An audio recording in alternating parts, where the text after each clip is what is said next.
Fil-jum tal-ħamis fil-qorti kompla jinstema l-każ li Jason Azzopardi fetaħ kontra Partitarju Nazzjonalist wara li dan tal-aħħar allegatament eddu hekk kif kien ħierex mid-Dar Ċentrali fl-eqqel tal-inkwiet bejn iż-żewġ fazzjonijiet fil-Partit Nazzjonalista.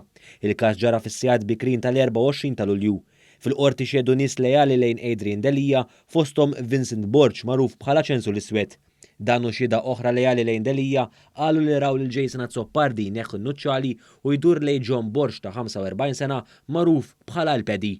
Huma qalu li meta 3 snin ilu Adrian Delija sar kap fl-elezzjoni li saret f'Settembru Jason Azzopardi kien aggressiv. Neville Gaffa wieġeb mhux ħati wara li tressaq il-qorti akkużat li fis-27 ta' Ġunju għedet lill-ġurnalist Taljan fuq Twitter. Fil-qorti l-prosekuzzjoni mmexxija mill-ispetturi Lajden Zamit u Fabian Fleri qalet li l-kumment ta' Gaffa fil-konfront tal-ġurnalist Sebastiano Scavo kien tweġiba għal kumment ta' Scavo fuq tweet oriġinali tal-aqda alarm phone.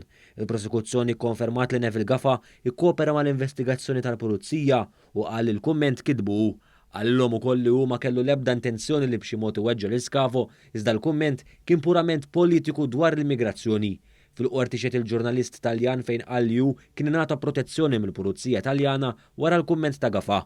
Nila Tart ta' 37 sena minn Marsa Scala ġie multat 50 euro wara li nstabħati li reaġixxa ħażin meta s-sieħba tiegħu ridet twaqqaf ir-relazzjoni tagħhom u nstabħati li insulenta lill-eks sieħba tiegħu iżda ma nstabx ħati li fost oħrajn eddida.